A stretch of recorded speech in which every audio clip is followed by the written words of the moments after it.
여러분 한 주간 평안하셨습니까? 계속 더운 거 보면서 이 더위가 가기는 하겠나 싶은데 그래도 조속으로 좀 시원한 바람이 불죠. 그나마 다행입니다. 이제 이번 주 지나고 다음 주 보내면 또 그리고 9월이네요. 오늘 8월 20일 주일 이제 다 같이 자리에서 일어나셔서 우리 하나님 앞에 함께 같은 마음으로 예배드리겠습니다.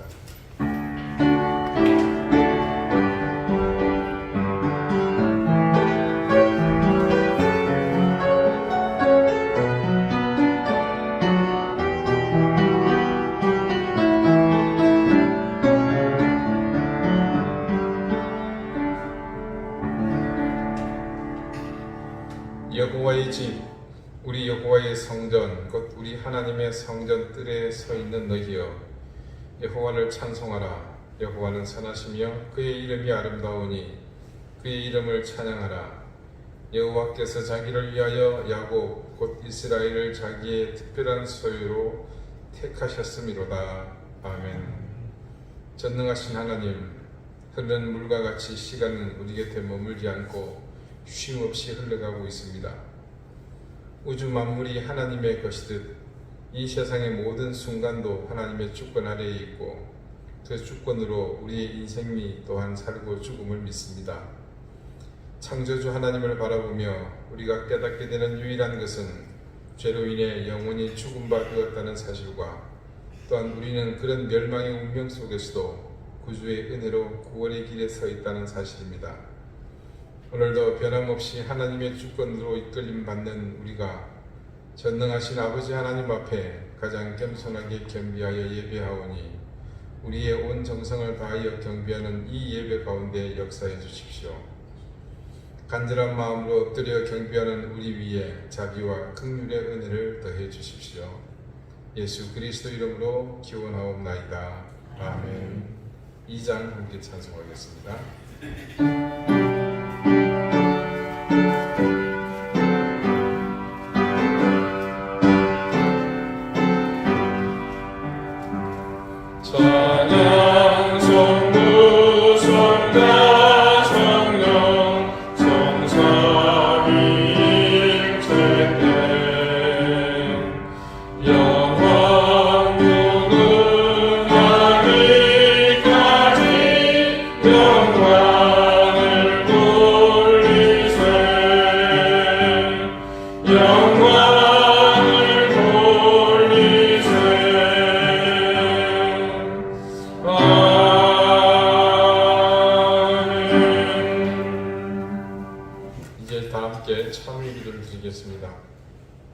하나님, 이 시간을 빌어 우리가 지은 모든 죄와 허물을 하나님 앞에 자백합니다. 저희는 지난 한 주간도 쉼없이 불평하며 원망하고 남을 비방하며 살았습니다. 우리의 입술은 하나님의 은혜와 사랑을 담고 살아야 할 본분은 잊어버린 채 악한 도구로 사용하며 살았습니다. 우리의 눈길은 선한 곳을 바라보지 못했으며 우리 욕심과 욕망을 채우는 것들을 찾기에 바빴습니다. 나누며 살기보다는 다 가지고 누리려는 마음이 앞서 우리의 심령은 인색함이 가득해 강박하기까지 했습니다.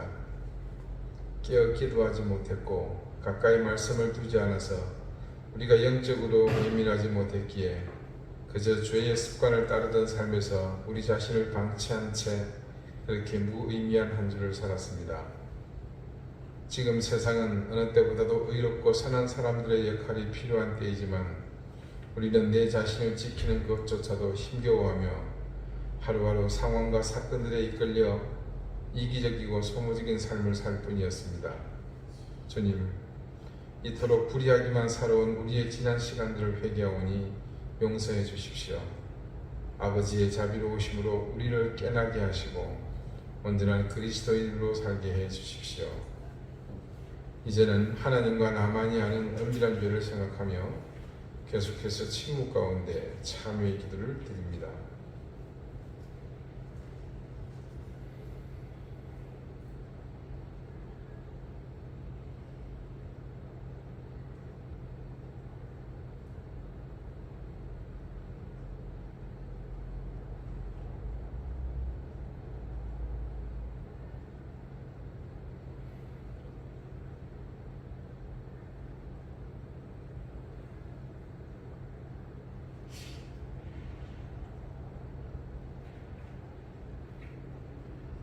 하나님께서는 자신의 부끄러운 죄를 솔직하게 고백하는 사람들에게 말씀하십니다. 여호와는 마음이 상한 자를 가까이 하시고 중심으로 통회하는 자를 구원하시는도다. 그의 모든 뼈를 보호하시며 그 중에서 하나도 꺾이지 아니하도다. 아멘. 이제는 사도신경으로 우리의 신앙을 고백하오니 나는 전능하신 아버지 하나님 천지의 창조주를 믿습니다. 나는 그의 유일하신 아들 우리 주 예수 그리스도를 믿습니다. 그는 성령으로 잉태되어 동정녀 마리아에게서 나시고 본디오 빌라도에게 고난을 받아 십자가에 못 박혀 죽으시고 장사된 지 사흘 만에 죽은 자 가운데서 다시 살아나셨으며 하늘에 오르시어 전능하신 아버지 하나님 우편에 앉아 계시다가 거기로부터 살아있는 자와 죽은 자를 심판하러 오십니다. 나는 성령을 믿으며 거룩한 공교회와 성도의 교제와 죄를 용서받는 것과 몸의 부활과 영생을 믿습니다. 아멘. 자리에 앉으시기 바랍니다. 이제 다 함께 성시를 교독하겠습니다. 성시는 교독문 10번, 시편 16편입니다.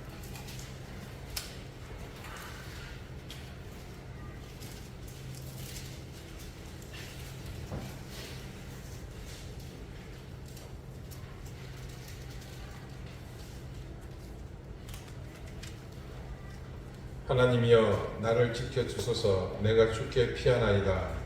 내가 여호와께 아뢰되 주는 나의 힘이시오니 주밖에는 나의 복이 없다 하니라.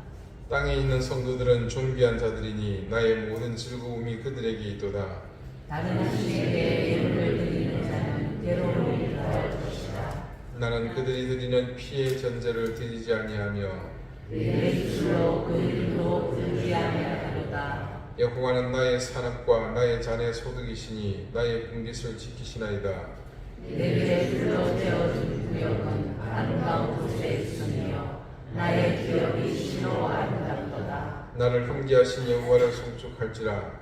밤마다 내 양심이 나를 교훈하도다. 내가 여호와를 항상 내 앞에 모시며 그가 나의 오른쪽에 계시므로 내가 흔들리지 아니하리로다. 아멘. 아멘. 기도드리겠습니다. 하나님, 맹렬한 폭염이 조석으로 부는 시원한 바람 앞에 슬슬 그 위세를 끄고 있는 것을 느낍니다. 늘 그러셨듯이 인간의 의지와 무관하게 하나님께서 다스리시는 자에는 또한 그렇게 자기 자리를 지키고 본인의 모습을 잃지 않는 것을 봅니다. 올해도 여러 가지 자연재해로 나라가 온통 큰 홍역을 치르고 있습니다.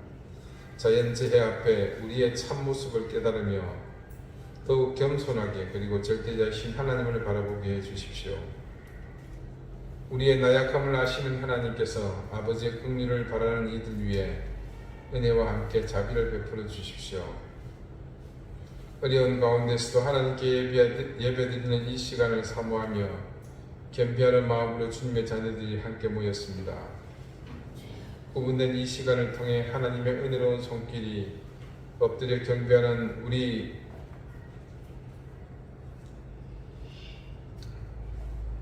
이덴교회의 모든 성도들과 그 가정 가운데 가득 채워주시기를 구합니다. 경랑 속에 빠져있는 이 민족을 더욱 굳건히 붙잡아 주십시오. 안보의 위협, 경제의 오랜 침체, 그리고 스스로 자기 역할을 상실하고 무능과 더불어 존재의 의미를 잃어가고 있는 정치, 어디를 둘러봐도 마음을 두고 생각을 둘 곳이 없음을 보며 주님의 손길이 더욱 필요함을 느낍니다. 우리 사랑하는 이든 교회 교우들이 이 위기 가운데서도 주님을 누구보다 굳건히 의지하며 세속의 가치가 아니라 매일 바라고 소망하는 하늘에 속한 신령한 복과 은혜를 누리게 해주십시오. 하나님, 이제껏 아무런 대가 없이 누리며 소유한 것들에 대해 그 당연함을 버리게 하시고 모든 것은 합력하여 하나님의 의를 이루는 선을 바라는 도구임을 기억하며 하나님의 뜻 앞으로 겸손히 나오게 해주십시오. 위기 속에 이 땅의 교회가 감당해야 할 마땅한 본연의 임무를 소홀히 대하지 않게 하시고 언제든 부르시는 소명 앞에 긴밀히 움직일 만반의 준비를 이 땅의 교회들이 갖추게 해주십시오. 무엇보다도 시대와 역사에 대한 책임감을 가지고 구체적으로 기도하게 하시고 하나님의 뜻을 분별하기 위해 깊고 더 넓게 하나님의 뜻을 숙고하게 해주십시오. 우리의 성숙한 신앙의 모습은 세상의 위로와 힘이 됨을 반드시 기억하고 그러면서도 그 가운데 우리의 것을 나누며 손해보고 양보하고 물러섬을 통해 우리가 진정한 이웃이 됨을 그들에게 드러내게 해주십시오. 러시아의 침공으로 오랜 시간 고통받고 있는 우크라이나를 불쌍히 여기시고 탈레반에 의해 무참히 짓밟힌 아프가니스탄과 군부의 포갑에 저항하고 있는 미얀마의 고통을 잊지 않게 해주십시오. 무엇보다도 주님 바라는 것은 이번 수해와 태풍으로 인해 삶의 터전을 잃고 그 가운데 가족마저 잃어버린 이웃들의 아픔을 위로해 주시고 하나님 그들의 상처가 치유되며 무너진 삶의 터전이 속히 회복되게 해주십시오. 이 시간 주님 앞에 더욱 겸손한 마음으로 겸비하여 예배드립니다.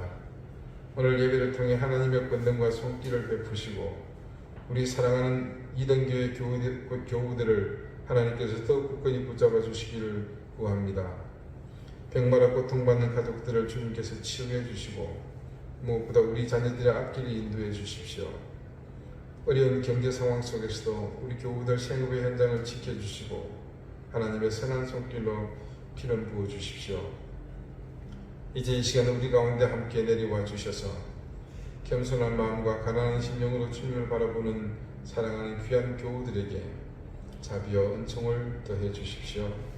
예수 그리스도 이름으로 기도드립니다. 아멘.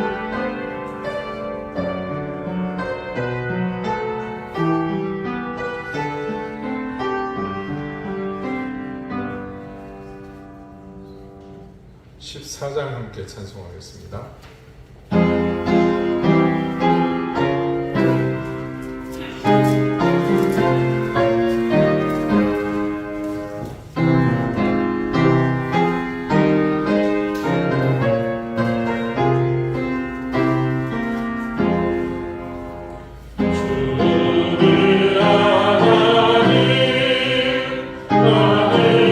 하늘에 계시니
이 예배 가운데 하나님께서 주시는 말씀은 신약성경 에베소서 1장 8절입니다. 신약 310쪽입니다.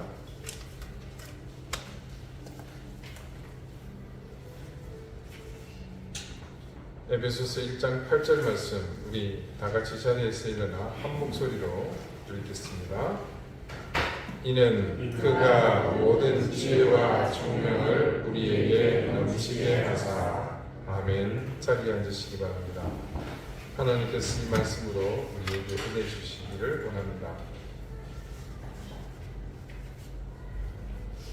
예수님께서 부활하신 이후 40여일간을 제자들과 함께 지내시다가 감람산 정상에서 제자들이 보는 가운데 하늘로 올라가셨습니다. 지금도 예수님이 승천하신 그곳에는 기념교회가 있고 또 정확하지는 않지만 아무튼 표석이 있는 것을 볼 수 있습니다. 주님은 올라가시면서 제자들에게 세상 끝까지 복음을 전하라고 증거하라고 당부하셨습니다. 그 당시 모습을 성경은 이렇게 증언합니다. 오직 성령이 너희에게 임하시면 너희가 권능을 받고 예루살렘과 온 유대와 사마리아와 땅끝까지 이르러 내 증인이 되리라 하신다. 이 말씀을 마치시고 그들이 보는데 올려져 가시니 구름이 그를 가리어 보이지 않게 하더라. 예수님께서 제자들에게 하신 말씀은 이렇습니다. 성령이 임하면 권능을 받게 될 것이고 그때는 예루살렘뿐만이 아니라 온 유대 땅 그리고 피는 섞여 있지만 동족으로 취급하지 않는 저 잡족들이라 말하는 사마리아 땅뿐만 아니라 세상 끝까지 주님의 증인이 들어가셨습니다. 그리고 이 말씀이 끝나자마자 그대로 그 앞에서 하늘로 올라가셨습니다. 근데 그날 날이 좀 좋지 않았는지 청명하지 못했던지 구름이 그를 가려서 보이지 않게 되었더라. 말씀을 통해 제자들은 끝까지 가시는 주님을 다 보지는 못한 것으로 보입니다. 아무튼 보이든 안 보이든 여러분이 어떻게 했을 것 같아요? 고개가 젖혀져서 통증을 느낄 때까지 하늘을 쳐다봤겠죠. 그래서 그랬는지 그 다음 말씀을 보면 이렇게 증언하고 있습니다. 올라가실 때에 제자들이 자세히 하늘을 쳐다보고 있는데 흰옷 입은 두 사람이 그들 곁에 서서 이르되 갈릴리 사람들아 어찌하여 서서 하늘을 쳐다보느냐. 누워서 보면 좀 편하죠. 그 얘기가 아니고 너희 가운데서 하늘로 올려주신 이 예수는 하늘로 가심을 본 그대로 오시리라 하였느니라. 자, 이 말씀을 근거로 추측해 보는 것은 우리 주님께서 승천하실 때 그 길을 인도하는 천사를 그곳에 함께 왔다는 것을 알 수 있습니다. 구름이 가린 것은 날씨 탓이라기보다는 의도적으로 그렇게 하지 않았나 추측돼 봅니다. 그런데 이 천사들이 그냥 주님께서 승천하신 것을 돕기만 한 것이 아니라 밑에서 목이 빠져라 쳐다보는 제자들에게도 한마디 해줍니다. 천사들 보기에 많이 안쓰러웠던 모양이죠. 왜 뻔히 쳐다보느냐. 아쉬워하지 말아라. 하늘로 올라가신 예수님은 너희가 본 그대로 오실 것이다. 그렇게 예수님의 승천 사건은 일단락되었습니다. 예루살렘의 제자들을 중심으로 주님의 부활과 승천 과정을 함께한 무리들은 이후 분주하게 움직입니다. 먼저 결석이 생긴 제자를 보충하죠. 제비를 뽑고 마띠아라는 사람이 마띠아, 그 사람을 12사도 중 한 사람으로 세웠습니다. 그리고 바로 오순절이 되었죠. 자, 기억을 더듬어 봅시다. 예수님이 6월절 밤에 잡혀서 그 다음날 돌아가시고 또 하루가 지난 안식 후 첫날 부활하셨죠. 그리고 약 40일을 제자들과 부활하신 몸으로 동행하셨으니까 승천하실 때는 돌아가신 후 약 42일 정도가 지난 셈입니다. 자, 6월절에서 50일이 되는 날이 오순절입니다. 그러면 42일을 썼으니까 며칠 남았죠? 8일 정도가 남았다, 그죠? 그래서 그 8일이 약 일주일이 지나면 오순절이 됩니다. 그러니까 예수님 승천하셨죠? 그리고 사도 마띠아를 세웠죠? 아마 며칠이 지나지 않아서 바로 오순절이 이런 것으로 보입니다. 사도행전 2장은 그래서 마띠아를 사도로 세운 그 다음 바로 성령이 이 오순절에 예루살렘 가운데 강력하게 임한 사건을 기록하고 있습니다. 사도행전 2장입니다. 오순절 날이 이미 이름에 그들이 다 같이 한 곳에 모였더니 호련히 하늘로부터 급하고 강한 바람 같은 소리가 있어 그들이 앉은 온 집에 가득하며 마치 불의 혀처럼 갈라지는 것들이 그들에게 보여 각 사람 위에 하나씩 임하여 있더니 그들이 다 성령의 충만함을 받고 성령이 말하게 하심을 따라 다른 언어들로 말하기를 시작하니라. 자, 이때 제자들이 성령의 충만함을 받고 성령께서 말하게 하시는 그 의도대로 방언을 하게 되니 적잖이 근처에 모여 있는 사람들에게 소요가 일어났습니다. 생전 제자들이 하지 못하던 각국의 언어로 말하는 것을 본 주변 사람들의 반응은 이렇게 나타났습니다. 첫 번째는 다 놀라 신기하게 여겼다고 합니다. 자, 그도 그럴 것이 여기 제주에 일하러 온 필리핀 사람이 교회에 왔어요. 근데 갑자기 이 목사의 설교에 감동을 받은 여러분이 약간 좀 이상해져요. 그러더니 막 뭐라고 말을 하는데 한국 사람인 여러분이 필리핀 사람이 영어 씁니다만은 원래 따갈로그라고 자기들 고유어가 있습니다. 그걸로 막 말을 하는 거예요. 성경 말씀도 하고 막 기도도 하고 그런단 말입니다. 이 필리핀 사람이 얼마나 놀랐겠어요. 그런 경험을 두고 신기하게 여겼다고 합니다. 두 번째는 놀라며 당황했다고 합니다. 당황했다고. 자, 처음에 이유가 같은 원인 때문이겠죠. 필리핀 사람뿐만이 아닙니다. 저기 스리랑카에서 온 사람, 여기 또 에콰도르에서 온 사람, 또 저기 동티모르에서 온 사람, 그리고 심지어 태국 북부 그 산지에 있는 카렌족 중에서 여기 온 사람도 자기들 언어로 여기 모이는 사람들이 제각각이 얘기하는 거예요. 우리 저기 최 집사님은 따갈로 우리 최고정 집사님 두 분이 성이 같네요. 그러니까 동티모르 언어, 또 우리 여기 전 집사님은 뭐 카렌족 언어 다 잃어버리니 이게 얼마나 놀라고 당황할 일이겠습니까? 그리고 또 한 가지 반응은요, 그 현상을 다르게 본 사람들인데 얘들이 술 취했구나. 자, 어떤 반응이든 그건 그 현상을 보는 사람들의 주관적 판단일 뿐이고, 진실은 이 제자들이 성령의 강력한 임재를 통해 그 성령이 자신들의 심령에 충만하게 되었다는 것이 사실입니다. 아까 주님이 올라가시기 전에 하신 말씀을 다시 한번 더듬어 봅시다. 처음에 뭐라고 말씀하셨어요? 성령이 너희에게 임하면 그 다음에 뭐죠? 너희가 권능을 받고. 바로 이 내용입니다. 지금 오순절에 제자들에게 성령이 임하여 사람들에게 신기하게 보이기도 하고 당황하셨어요 라고 할 만큼 또 심지어 술에 취한 것이라는 생각까지 들게 한 그들의 모습은 바로 주님께서 한 주 전에 말씀하신 것이 그대로 이루어진 바로 그 현장인 거죠. 한마디로 이들이 성령의 충만함을 통해 권능을 받았다, 이렇게 말할 수 있습니다.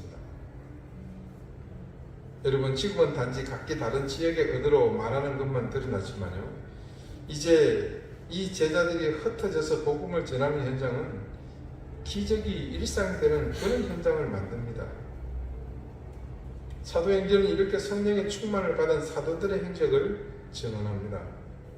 그래서 이 성령 강림의 사건을 기록한 말씀이 마치자마자 바로 어떤 말씀이 나오냐면, 베드로가 그 오순절 예루살렘에 모여있는 회중을 향해 설교를 합니다. 베드로가 설교를 해요. 여러분 기억하십니까? 베드로? 오래전 이야기도 아니죠. 불과 그 사건이 있을 때 며칠 전의 이야기입니다. 시간을 더듬어 거꾸로 올라가 봅시다. 가장 가까울 때 예수님이 부활하신 후 제자들을 만나시고 다시 갈릴리로 오라 그러셨죠.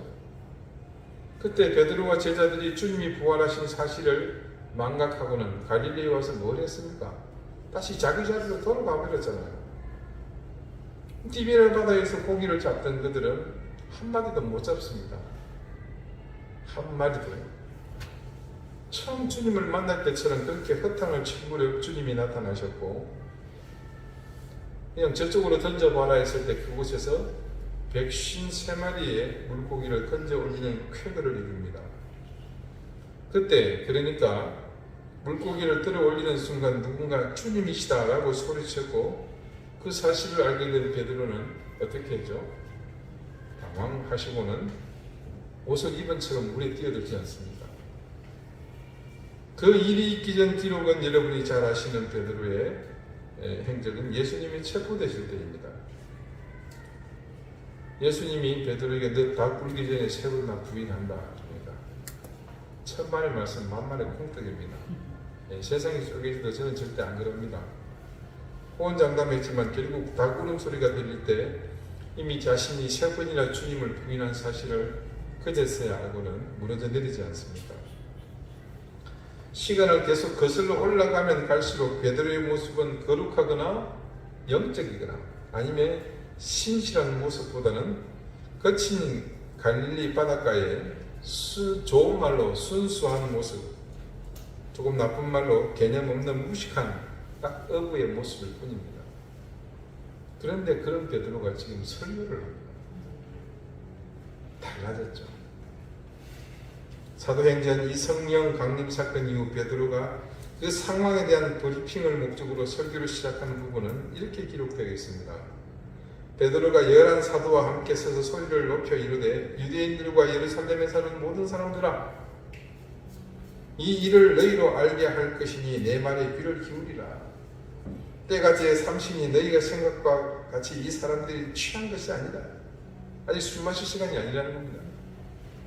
사람들이 술에 취한 것으로 이 현상을 오해한 것에 대한 반론입니다. 자, 여기까지는 그냥 누구든 할 수 있는 상황이죠. 베드로든 요한이든 마태든. 더군다나 베드로가 연장자니까 대표성도 있고요. 그런데 그 다음 이어지는 말씀은 조금 상황이 심각해집니다. 16절 이하의 말씀을 제가 좀 읽어드릴게요. 이런 곳 선지자 요엘을 통하여 말씀하신 것이니 일러스되, 지금 누구 얘기를 하는 겁니까? 토라에 적혀있는 이 경전 속에 있는 말씀을 이 베드로가 인용을 하는 겁니다.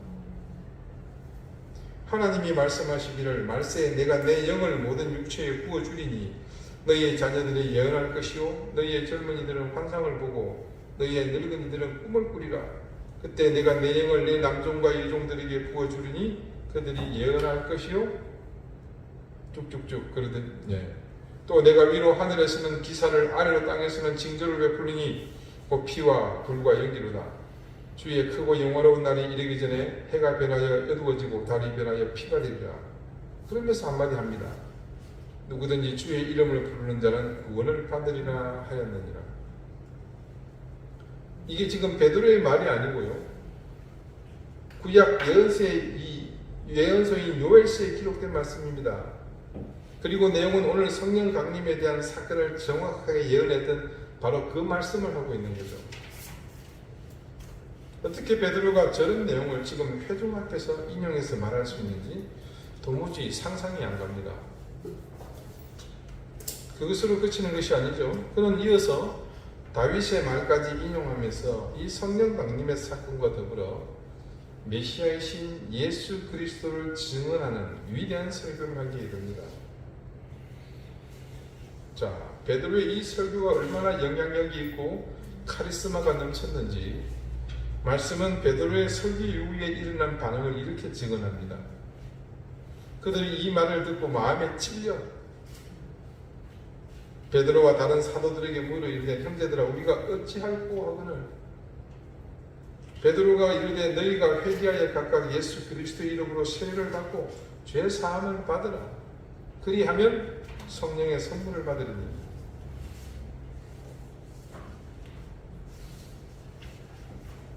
자, 그 말을 받은 사람들은 세례를 받으며 그날에 신도의 수가 3,000이나 더 하더라. 여러분 놀랍지 않습니까? 우리가 성경 말씀을 혼자 읽을 때는 전후 문맥에 대한 설명이 없어서 그런가 보다 하고 읽고 지나가지만 자, 오늘 이 말씀과 관련한 제 설명을 듣고 나서 들으니까 어떠십니까? 여러분, 지금 베드로가 하는 설교에서요, 제가 주어인 베드로를 빼버리면 이게 주님께서 하신 말씀이라고 해도 아무런 의심을 받지 않을 겁니다. 그리고 그런 사실에 대해서 결과물이 분명한 수치로 기록되어 있죠. 조금 전 마지막에 읽어드렸던 말씀은 그 말을 받은 사람들은 세뇌를 받으며 이날의 신부의 수가 3,000이나 되더라. 여러분, 이 제주 땅에 3,000명 모이는 교회 없습니다.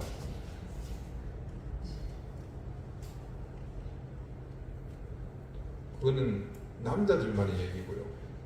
식수들 나오면 벌써 10,000명이 되죠. 자, 3,000명의 유대인이 세례를 받고 그리스도인이 되었다는 이 보고는 실로 놀라운 결과가 아닐 수 없습니다. 도대체 이 무식한 갈릴리 출신 어부에게서 무슨 일이 일어난 겁니까? 베드로의 이 설교가 끝나고 그 다음 사도행전 3장은 또 다른 베드로와 관련된 일을 증언합니다. 그것은 베드로와 요한이 제9시 기도 시간에 성전에 기도하러 올라가다가 미문이라는 예루살렘 성의 출입문에 구걸하는 걷지 못하는 장애인을 치료하는 사건입니다. 자, 여기 장면이 조금 설명이 필요한데요. 예루살렘 성이 이렇게 있습니다.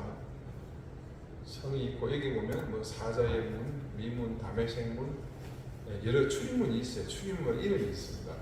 거기 안에 중심부에 성전이 있는 겁니다. 그러니까 이 사람은 지금 어디 있습니까? 성전 앞이 아니고 성벽에서 성전 안으로 들어가는 그 길목에 그 요지에 교두보를 확보하고 거기서 이제 생업을 종사하고 계신 겁니다.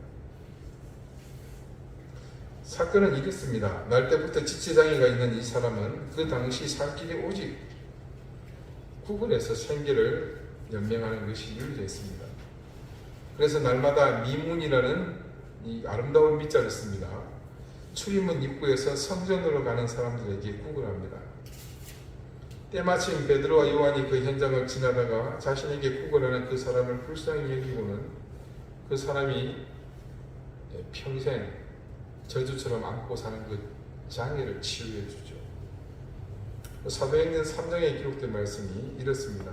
베드로가 이르되 은과 금은 내게 없거니와 내게 있는 이것을 내게 주노니 나사렛 예수 그리스도의 이름으로 일어나 걸어라 하고 오른손을 잡아 일으키니 발과 발목이 곧 힘을 얻고 뛰어서서 걸으며 그들과 함께 성전으로 들어가면서 걷기도 하고 뛰기도 하며 하나님을 찬송하니 모든 백성이 그 걷는 것과 하나님을 찬송함을 보고 그가 본래 성전 미문에 앉아 구걸하던 사람인 줄 알고 그에게 일어난 일로 인하여 심히 놀랍게 여기며 놀랍니다. 여러분, 침을 놓고 주사를 놓고 물리치료를 하고 이런 게 아니죠. 선포하고 잡아 일으켰습니다. 무엇이 일어난 겁니까? 기적이 일어난 것이죠. 모두가 아는 사람이었습니다. 그가 장애인이라는 사실을 말합니다. 그랬던 사람이 지금 걷기도 하고 뛰기도 하는 것을 보니 다들 난리가 난 겁니다. 이 사람 때문에 그 기적을 간접적으로 체험한 사람들이 몰려드는 통에 베드로와 요한은 솔로몬 행각이라는 곳에서 또다시 모인 회중 앞에 설교를 하게 됩니다. 베드로 설교한 내용은 이스라엘 자신들의 조상적 역사에 관한 이야기입니다. 그리고 그것은 바로 예수 그리스도 하나님의 아들을 증거하기 위한 내용이게 되었습니다. 이렇게 회중이 모여 설교를 듣게 되는 일이 유대인 지도자들에게, 특히 각 종파를 대표하는 종교 지도자들에게는 그냥 지나칠 일이 아니었습니다. 그래서 이 소식을 전해 듣게 된 그들이 이 일로 인해서 베드로와 요한을 체포하고 밤새 감금하게 됩니다. 자, 다음날 소위 예루살렘에서 내놓으라 하는 쟁쟁한 유대교 지도자와 관리 또 대제사장 가문이 모두 모여 베드로와 요한을 신문합니다. 신문의 요지는 간단합니다. 니들이 무슨 권세와 누구의 이름으로 이 일을 행하였느냐입니다. 그러자 베드로는 그들에게 다음과 같이 대답합니다. 이에 베드로가 성령이 충만하여, 이거 기억하십시오. 성령이 충만하여 이르되 백성의 관리들과 장로들아, 만일 병자에게 행한 착한 일에 대하여 이 사람이 어떻게 구원을 받았느냐고 오늘 우리에게 질문한다면, 너희와 모든 이스라엘 백성들을 알라. 너희가 십자가에 못 박고 하나님이 죽은 자 가운데서 살리신 나사렛 예수 그리스도 이름으로 이 사람이 건강하게 되어 너희 앞에 섰느니라. 이 예수는 너희 건축자들의 버린 돌로서 집 모퉁이의 머리돌이 되었느니라. 다른 이로서는 구원을 받을 수 없나니 천하 사람 중에 구원을 받을 만한 다른 이름을 우리에게 주신 일이 없음이라 하였더라. 자, 베드로는 이 말씀 속에 복음의 핵심을 제대로 녹여내서 그들 앞에서 담대하게 증거했습니다. 그런 베드로의 기세에 눌렸던 것일까요? 그들은 더 이상 베드로의 한 변에 달리 대꾸할 말을 찾지 못했습니다. 말씀은 그들이 베드로와 요한이 담대하게 말하는 것을 보고 이렇게 반응했다 증거하고 있습니다. 그들은 본래 학문 없는 범인으로 알았다가, 여기 범인을 여러분 범죄자로 아시면 안 됩니다. 평범한 사람으로 알았다가 이상히 여기며, 또 전에 예수와 함께 있던 줄도 알고, 또 병나은 사람이 그들과 함께 서 있는 것을 보고 비난할 말이 없는지라. 결국 이들을 징치함으로 발생할 잡음은 더욱 베드로와 요한만을 부각할 뿐이라는 판단에 이들이 내린 결정은 이렇습니다. 다시는 예수의 이름으로 말하지도 말고 가르치지도 말라. 베드로와 요한은 그들의 경고에 이렇게 대답했습니다. 이 사도행전 4장 19절 20절 말씀을 가감없이 그대로 읽어드립니다. 베드로와 요한이 대답하여 이르되, 하나님 앞에서 너희의 말을 듣는 것이 하나님의 말씀을 듣는 것보다 옳은가 판단하라. 우리는 보고 들은 것을 말하지 아니할 수 없다 하니. 어떻습니까 여러분? 놀랍지 않습니까? 마치 예수님이 말씀하시는 것 같잖아요. 그들의 지혜 그리고 담대함, 거기에 더해 그 상황에 적절하기까지 한 대답들, 이 모든 것은 결코 베드로와 요한의 이전 모습에서는 상상조차 할 수 없는 불가능한 일이었습니다. 그들의 말이 얼마나 권위가 있고 힘이 있었든지 그 다음 일어난 반응이 그 사실을 뒷받침해 줍니다. 관리들이 백성들 때문에 그들을 어떻게 처벌할지 방법을 찾지 못하고 다시 위협하여 놓아 주었으니, 이는 모든 사람이 그 된 일을 보고 하나님께 영광을 돌립니다. 단지 해프닝 정도로 끝날 일이 아니라 그곳에 감동과 은혜가 있었고 하나님께 영광을 돌리는 결과까지 이어졌다는 사실을 우리가 말씀을 통해서 확인할 수 있습니다. 어떻게 이들에게 이 같은 일이 일어날 수 있었단 말입니까? 성경 말씀은 이 사건이 결코 우연히 일어난 일이 아니라 분명한 이유가 있었다고 말씀 중간중간에 정확하게 명기하고 있는 것을 볼 수 있습니다.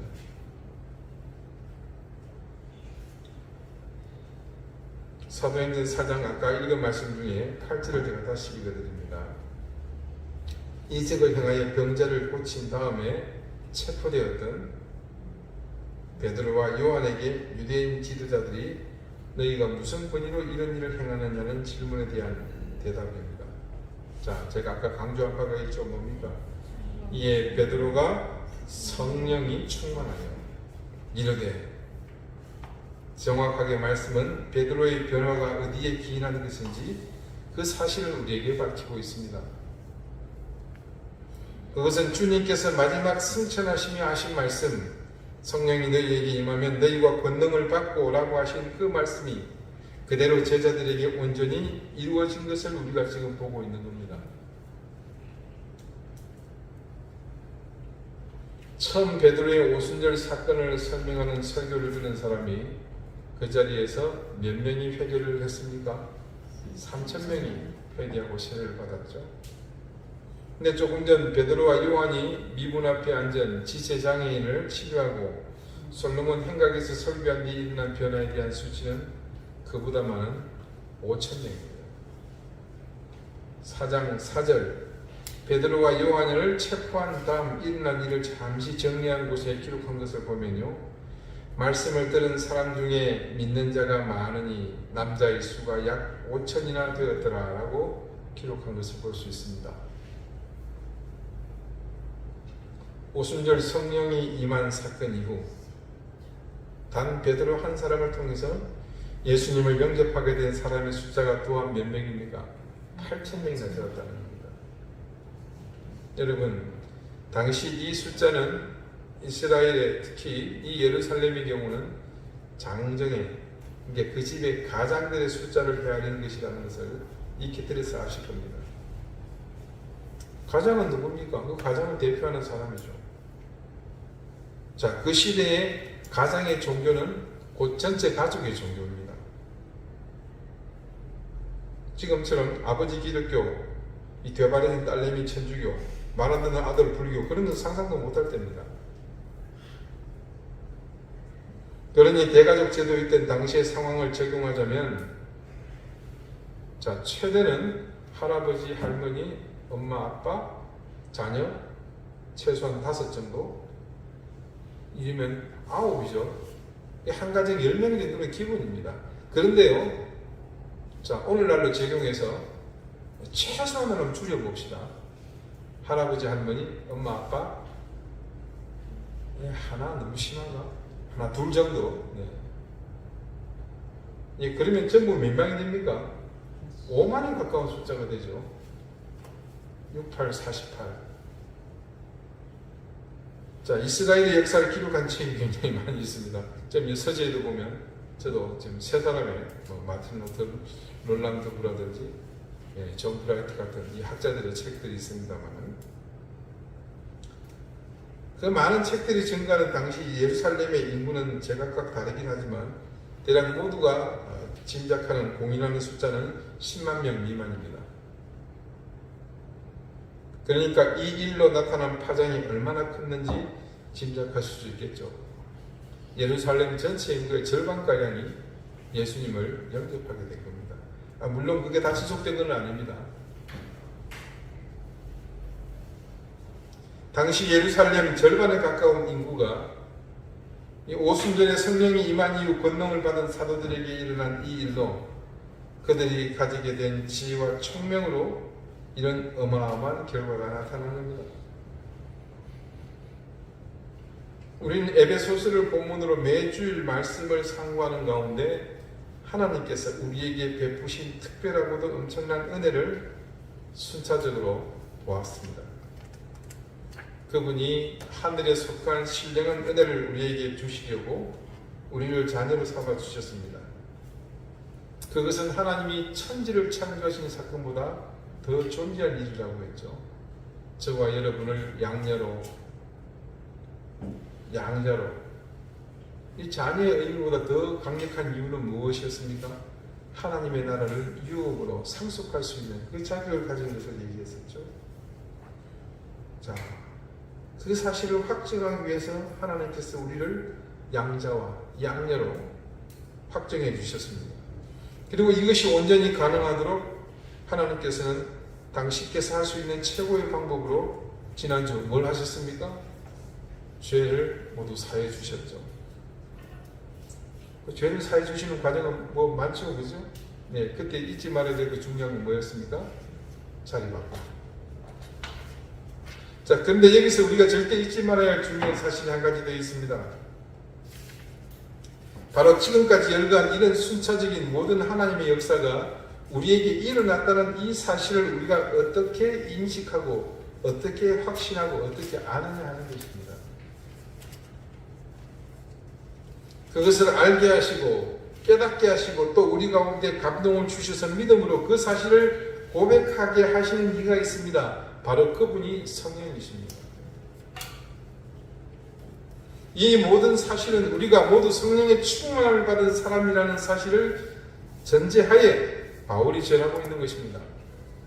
그리고 그것을 깨닫게 된 우리는 바울이 전제하고 있는 것처럼 이미 우리 스스로가 성령에 충분히 충만해 있다는 얘기도 합니다. 여러분, 매주일 우리에게서 이 에베소서를 통해 하나님이 행하신 말도 안 되는 이런 엄청난 일에 대해 그것을 깨닫고 믿는 믿음이 여러분에게 있으십니까? 예, 없으면 안 나오시겠죠? 그렇다고 안 나오신 분들은 안 믿어서 안 나왔다는 얘기는 아닙니다. 자, 그렇다면 여러분은 이미 성령의 충만이 여러분 가운데 이루어져 있다는 증거입니다. 바로 이런 사실 때문에 우리는 그 사실을 아는 것에 그치지 않게 됩니다. 그래서 그 자리에 더 이상 머물러 있을 수 없다는 것을 알게 되었죠. 그 같은 사실에 대해 오늘 말씀은 이렇게 우리에게 증거합니다. 본문 8절 말씀 우리가 다시 읽어볼까요? 이는 그가 모든 지혜와 총명을 우리에게 넘치게 하사. 자, 결론적으로 우리에게 넘치고 있는 것이 무엇이란 말입니까? 네, 맞습니다. 지혜와 총명입니다. 지혜와 명철. 그런데 여기서 말하는 이 지혜와 총명이라는 것의 실체가 도대체 뭘까요? 그게 여러분 딱 봐도 공부 잘하고 능력이 있어서 사업도 잘하고 시험도 잘 쳐서 높은 자리에 앉고 돈도 잘 벌 것 같은 그런 느낌이 팍 오지 않습니까?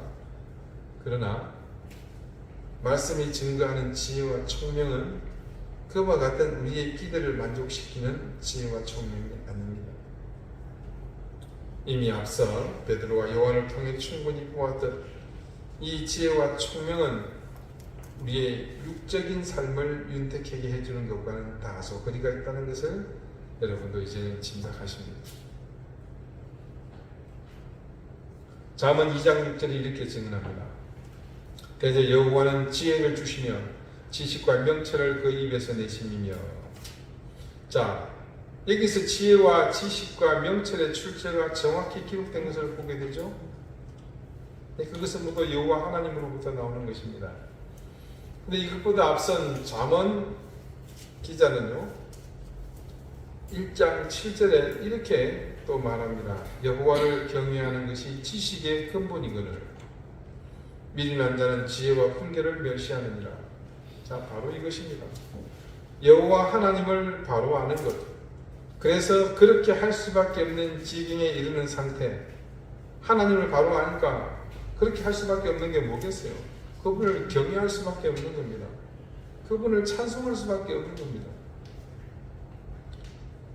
그렇게 할 수밖에 없다는 것을 알게 되는 그것이 바로 뭐다? 지혜와 이 명철의 근본이라는 겁니다. 그러니 아무리 세상에 지식이 많고 지혜가 많으며 기술이 많아도 하나님을 경외하지 않는 모든 것은 헛것입니다.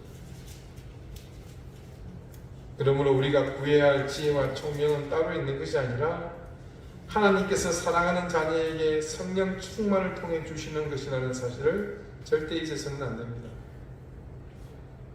그 성령 충만을 통해서 받게 된 권능이 무엇이었습니까? 바로 이 지혜와 총명이었던 것이죠. 그렇다면 우리는 여기서 또 한 가지 사실을 분명하게 깨닫게 됩니다. 그것은 교회인 우리에게 무엇이 충만해야 하는지에 대한 지식입니다. 하나님으로부터 하늘에 속한 신령한 은혜를 받아 그것이 가득한 곳이 교회였습니다. 그리고 그 사실을 확증하고 우리를 자녀 삼아주신 하나님의 부름에 응답하는 삶을 사는 것이 교회였습니다. 그리고 또 오늘 우리는 한 가지 교회에 가득한 것이 무엇이 되어야 하는지에 대해서 알게 되었습니다. 그것은 바로 성령 충만을 통해서 얻게 되는 바로 이 지혜와 총명입니다. 교회는요, 바로 이런 지혜와 총명을 넘치게 하는 곳입니다. 하나님을 바로 알고 그분이 주시는 지혜와 총명을 따라 사는 삶이 바로 교회가 지향해야 하는 삶이라는 말입니다. 교회인 우리가 기억해야 할 것이 바로 이것입니다.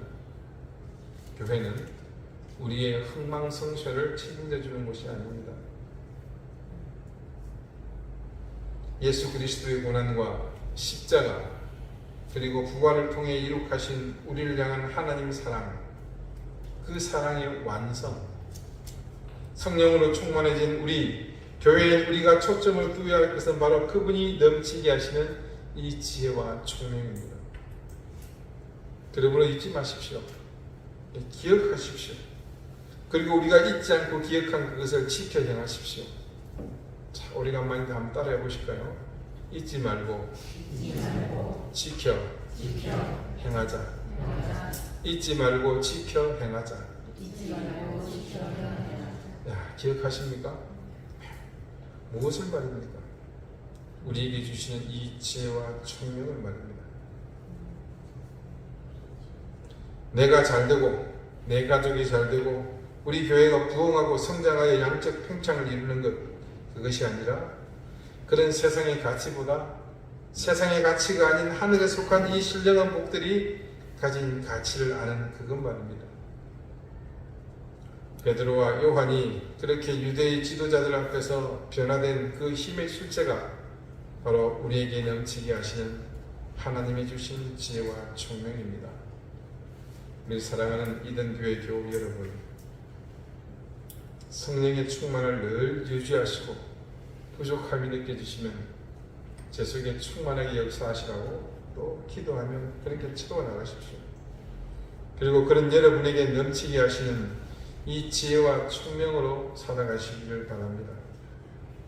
그때 여러분의 신앙은 지금보다 더 정직해질 것이고 여러분의 믿음은 올바른 곳을 향해 성장하게 될 것입니다. 그렇다면 교회는 여러분의 흥망성쇠를 책임질 것입니다. 기도드리시겠습니다. 우리에게 성령을 부어주신 하나님, 그리고 지금도 우리 가운데 살아 역사하시는 성령님, 우리가 세상을 바라보며 물질과 힘의 마음을 빼앗길 때 우리는 참된 지혜와 총명이 없었습니다. 하늘에 속한 신령한 복이 지향하는 것이 무엇인지 깨닫지 못했기에 우리의 신앙은 정직하지 못했고 우리의 믿음은 바르지 못했습니다. 우리가 하나님의 자녀라는 사실을 아는 것에 그치지 않고 더 나아가게 해주십시오. 성령으로 더욱 충만해지게 해주십시오.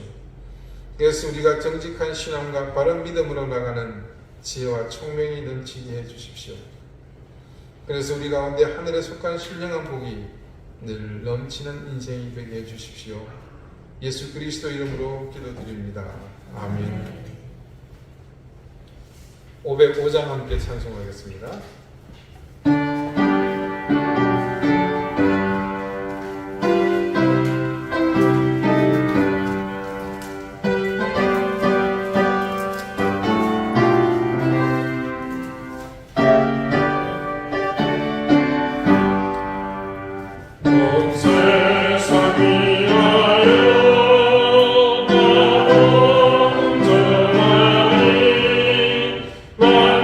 백성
자비하신 하나님의 은혜와 사랑을 감사드립니다. 우리에게 말로 다 할 수 없는 귀한 은혜를 주시고 그 사랑으로 지금도 우리를 인도하고 있음을 믿으며 사랑하는 주님의 자녀들이 그 사실을 믿는 믿음의 고백으로 그 정표로 이 예물을 하나님 앞에 드렸습니다.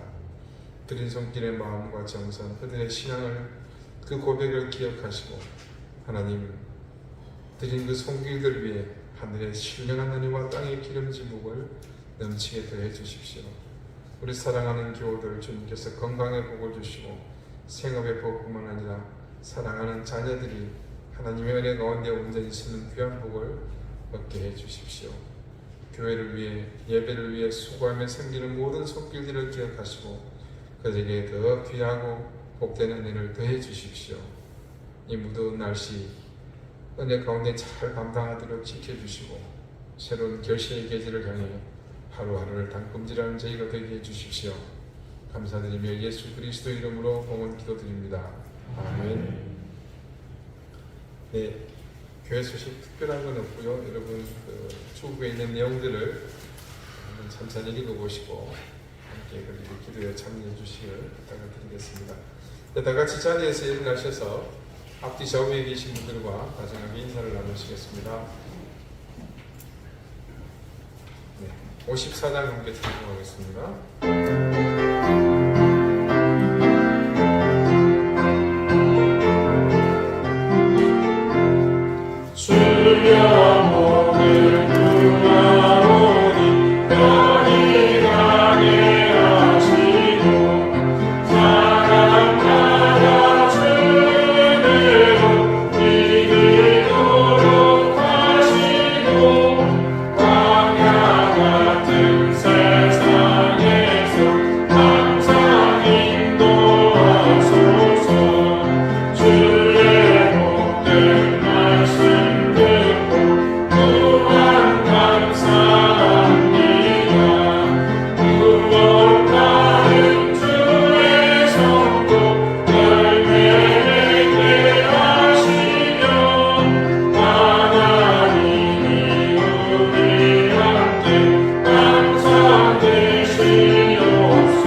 이제는 예수 그리스도의 은혜와 하나님의 사랑과 성령의 교통하심이 성령의 충만함을 받는 것이 곧 우리에게 권능이 주어짐을 알고 그 권능의 실체가 우리 가운데 충만하게 되는 지혜와 총명임을 아는 그런 우리 사랑하는 이등교의 모든 성도들이 이 사실 앞에 감사하며 그 사실을 위해서 하나님의 뜻을 이루어 나가는 이 세상 가운데 지혜와 명철을 통해 살아가는 삶을 살기를 다짐하는 그 손길들 위에 이제부터 영원토록 항상 함께 있을지어다. 아멘.